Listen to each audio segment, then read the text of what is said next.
एकचोटि आएर भेटो भन्दा श्री भन्दा त मैले कुनै प्रड्युसर 1 2 3 कुनै प्रड्युसर होला भनेर ग्यास गरिरहेको थिएँ। यहाँ भेटेपछि चाहिँ एक्टर श्रीकृष्ण श्रेष्ठलाई भेटिसकेपछि त्यो कृष्ण भनेको थिएन कि त्यो बेलामा श्री मात्र भन्नुभएको थियो। भेटिसकेपछि टोटल्ली सरप्राइज भएँ। नेपाली चलचित्रमा 26 वर्षे उडान श्रीकृष्ण श्रेष्ठ एउटा मान्छे जो निरन्तर हिँड्ने कोसिस गर्छ, यात्रामा ठेस लागेर लडे पनि उठ्ने कोसिस गर्छ, ढिलो चाँडो त्यो मान्छे गन्तव्यमा पुग्छ। यसरी नै यात्रामा निस्केपछि नथाकी निरन्तर हिँडिरहेका यात्री थिए नायक श्रीकृष्ण श्रेष्ठ। रमाइलो गरिरहनु पर्ने, सबैसँग हाँसेरै बोल्ने, कसैप्रति गुनासो बोकेर नहिँड्ने श्रीकृष्णलाई घर परिवार र साथीभाइहरूले श्री मात्रै भनेर छोटकरीमै बोलाउँथे। यसरी श्रीकृष्ण सबैका प्यारा थिए। श्रीको अर्थ हुन्छ कान्ति, छटा, दीप्ति, विद्या, बुद्धि, धन सम्पत्ति आदिका शक्तिबाट झल्कने तेज, सौन्दर्य, लक्ष्मी, शोभा, कविताको छन्द, पुरुषका नामका अगाडि लेखिने आदरवाचक शब्द। श्री जस्तो नाम भएका व्यक्ति हुन्, उनको नाम र उनको कामले सार्थकता पायो। उनीसँग के थिएन? नाम थियो, काम थियो, धन सम्पत्ति थियो, इष्टमित्र साथी सङ्गीहरू थिए र ती सबैभन्दा ठुलो कुरा उनीसँग इमान्दारिता थियो। तर यी सब हुँदाहुँदै पनि उनको जीवन भने 47 वर्षको मात्रै थियो।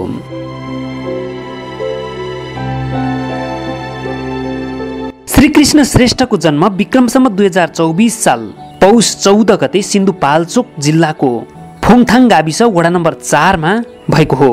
उनका बुबाको नाम राधाकृष्ण श्रेष्ठ र आमाको नाम जगत कुमारी श्रेष्ठ हो। श्रीकृष्ण श्रेष्ठका जम्मा 6 भाइ दाजुभाइहरू हुन् र श्रीकृष्ण सबैभन्दा कान्छा हुन्। संयुक्त परिवारमा रहेका श्रीकृष्ण श्रेष्ठले 21 वर्षको उमेरमा चलचित्र क्षेत्रमा पहिलो पटक आफ्नो पाइला राखेका थिए। विक्रम सम्वत 2045 सालमा बनेको चलचित्र भुमरीमा सानो भूमिकामा अभिनय गर्दै नेपाली चलचित्रमा पदार्पण गरेका श्रीकृष्ण श्रेष्ठले दोस्रो चलचित्र कसममा दोस्रो नायक अर्थात् सहनायकको भूमिका निर्वाह गरे। उनको तेस्रो चलचित्र थियो नाता चलचित्रले उनको दर्शकसँगको नातालाई प्रगाढ बनाउन मद्दत गर्यो। नाता चलचित्रलाई विश्व बस्नेतले निर्देशन गरेका थिए। यही नाता चलचित्रमा पहिलो पटक नायकको रूपमा उनलाई हेर्न पाए दर्शकहरूले। श्रीकृष्ण श्रेष्ठ र दर्शकहरू बीचको नाता यही नाता चलचित्रले जोडेको हो। यसरी जोडिएको उनको र दर्शकहरूसँगको नाता कहिल्यै पनि टुङ्गिएन। दैवको लीला टुङ्गियो त बरु श्रीकृष्ण श्रेष्ठको जीवनको यात्रा।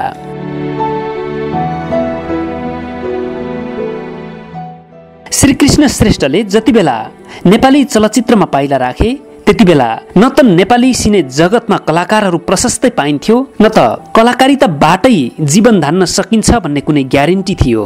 त्यति बेला औँलामा गन्न सकिने नेपाली कलाकार, निर्माता र निर्देशकहरू थिए। त्यति बेला शिव श्रेष्ठ, भुवन केसी र राजेश हमालको एकछत्र राज थियो। त्यसो त चलचित्रको निर्माण, निर्देशन र अभिनय मात्र होइन, दर्शकहरू पनि धेरै थिएनन्। सीमित दर्शकहरूको भरमा सिनेमा चलाउनु पर्थ्यो। श्रीकृष्ण श्रेष्ठले जति बेला चलचित्रमा पदार्पण गरे त्यति बेला केही कलाकारहरू त थिए, तर नाच्न जान्ने कलाकारहरू कमै थिए। त्यो बेलामा डान्स मास्टरको रूपमा चिनिने श्रीकृष्णको थप क्षमता भनेकै नृत्य कलामा पारङ्गत हुनु हो। दर्शकहरू श्रीकृष्णको नृत्य कलामा पनि आकर्षित भए।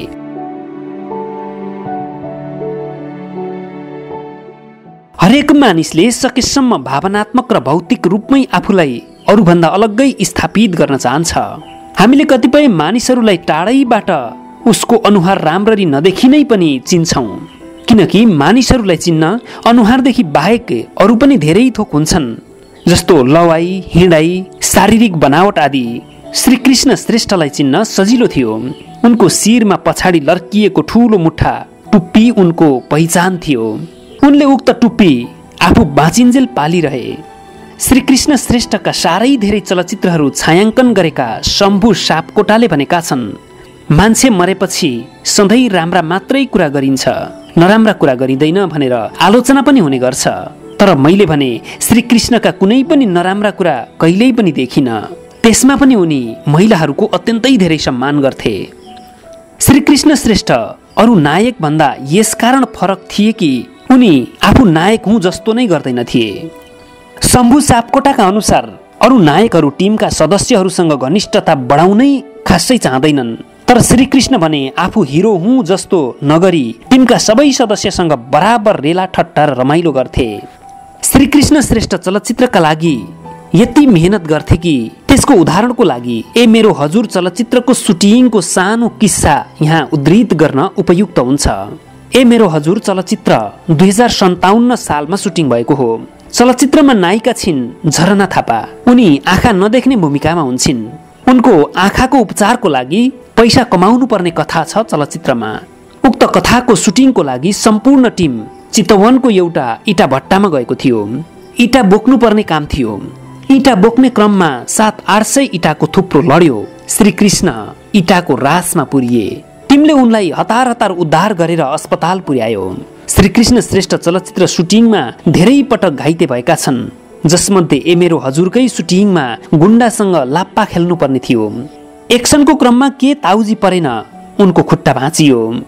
श्रीकृष्ण श्रेष्ठ अरू नायकहरू भन्दा फरक रहेको कुरा उनीसँग काम गरेका चलचित्रका विभिन्न पाटाका प्राविधिकहरूले स्मरण गरेका छन्। श्रीकृष्ण श्रेष्ठ सबैभन्दा सजिला नायक। उनलाई जति बेला तयारी हुनु भन्यो बिना आनाकानी तयारी भइसक्थे। सुटिङको दौरानमा भोलिपल्टको कामका बारेमा अघिल्लो दिन बेलुकै निर्माता, निर्देशक, क्यामेरामेन र लाइटम्यानहरूसँग बसेर छलफल गर्थे। सुटिङको दौरानमा सबैसँग हाँसी मजाक गर्दै काम गर्थे। उनको भनाइ नै थियो, सबैजनाले खुसी साथ गरेको कामको नतिजाले सधैँ खुसी नै बनाउँछ।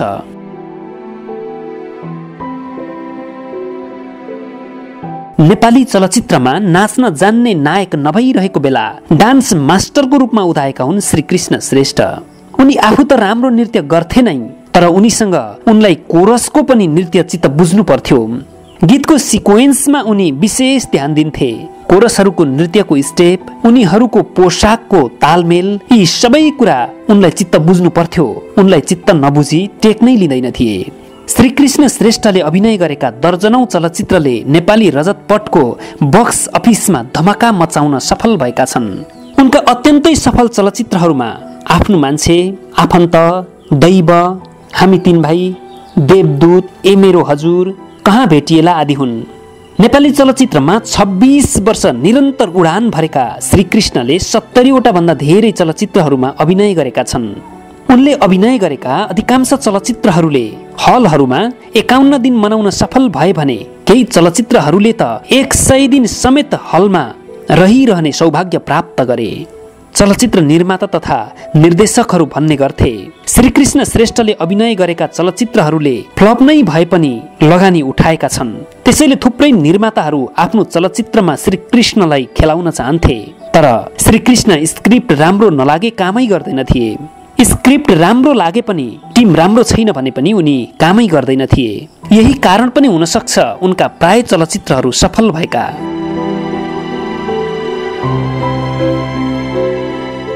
श्रीकृष्ण श्रेष्ठ राम्रा नायक त हुन् नै, तर उनको परिचय त्यतिमा मात्रै सीमित छैन।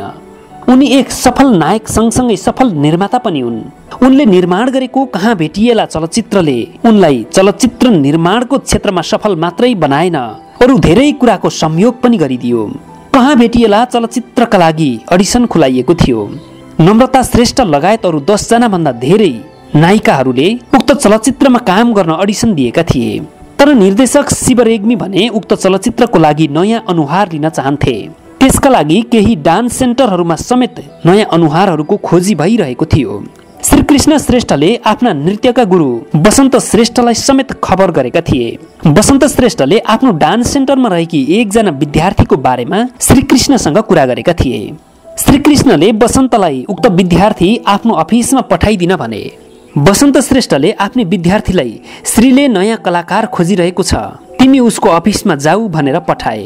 ती बसन्त श्रेष्ठकी विद्यार्थी श्रीको अफिसमा पुगिन्। ती विद्यार्थीलाई थाहा नै थिएन श्री भनेको को हो भनेर। त्यहाँ श्रीकृष्ण श्रेष्ठलाई देखेर उनी तीन छक्क परिन्। श्री भनेका त श्रीकृष्ण श्रेष्ठ पो रहेछन्। ती बसन्त श्रेष्ठकी विद्यार्थीले श्रीकृष्णका प्राय सबै चलचित्रहरू हेरेकी थिइन्। खासमा उनी श्रीकृष्णकी फ्यान थिइन्। अनौपचारिक कुराकानी भयो।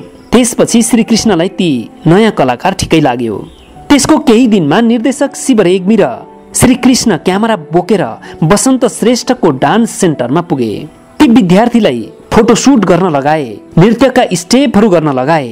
शिव रेग्मीले केही संवादहरू त्यही लेखेर बोल्न लगाए। उनीहरूलाई सबै ठिकै लाग्यो। वसन्त श्रेष्ठकी ती विद्यार्थी अरू कोही नभएर उनी श्वेता खड्का थिइन्, जोसँग श्रीकृष्ण श्रेष्ठले कोहिनूर चलचित्रमा समेत सँगै काम गरे।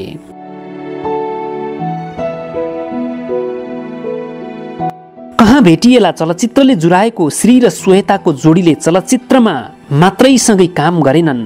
सँगै काम गर्दा गर्दै आत्मीय भएका उनीहरूले अभिभावक, आफन्त र शुभचिन्तकहरूको सल्लाहमा विक्रम सम्वत 2071 साल असार 23 गते जिन्दगी सँगै बिताउने भनेर लगनगाँठो समेत कसे। श्रीकृष्ण श्रेष्ठले आफ्नो लगानीमा बनाएको चलचित्र र आफ्नो जीवनको अन्तिम चलचित्र कोहिनूरलाई आफ्नो ड्रिम प्रोजेक्टका रूपमा लिएका थिए। सम्पूर्ण शक्ति प्रयोग गरेर निर्माण गरेको चलचित्र कोहिनूर 2071 साउन 23 गते देशभरका हलहरूमा एकैसाथ लाग्नेवाला थियो। श्री र श्वेता विवाह गरेर हनीमुनका लागि भारतको पुणे गएका थिए। तर श्रीकृष्णलाई भारत गएको केही दिनमै सुक्खा खोकीले सताउन थाल्यो। उनलाई भारतको नयाँ दिल्ली स्थित सर गंगाराम अस्पतालमा भर्ना गरियो। अस्पतालले उनलाई डीप निमोनिया भएको र सघन उपचारको आवश्यकता रहेको बतायो र उपचार पनि थालियो।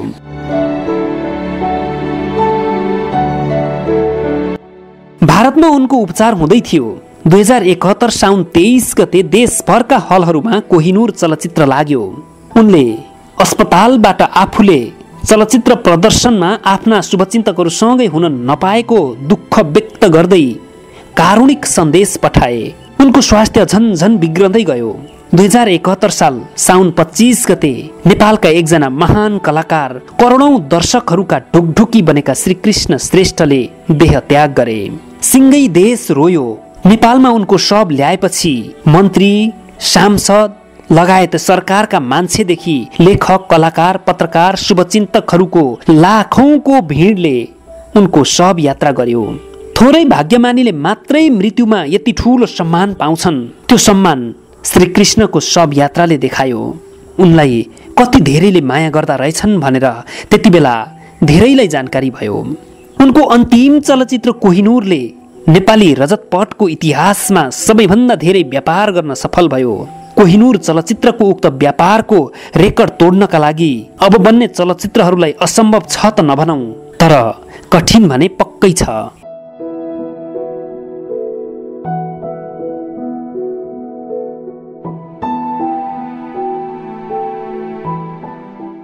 आदरणीय दर्शकवृन्द, हामीले श्रीकृष्ण श्रेष्ठको जीवनी यहाँ प्रस्तुत गर्यौं। यो सामग्री तपाईहरूलाई कस्तो लाग्यो? तपाईको नजरमा श्रीकृष्ण श्रेष्ठ कस्ता नायक हुन्? कमेन्ट बक्समा आफ्नो कमेन्ट अनिवार्य राखिदिनु हुनका लागि विनम्र अनुरोध गर्दछौं। यो भिडियोलाई लाइक, कमेन्ट र शेयरको अभाव नहोस् भन्ने हामी कामना गर्दछौं। नेपालका एकजना विशेष कलाकार, एकजना सम्मानित कलाकारको सम्मानमा तपाईहरूले पक्कै पनि एक लाइक, एक कमेन्ट र एउटा शेयर गरि नै दिनुहुनेछ। यो भिडियोलाई अन्तिमसम्म हेरिदिनु भएकोमा तपाईहरूलाई धेरै धेरै धन्यवाद। हवस् त, नमस्कार।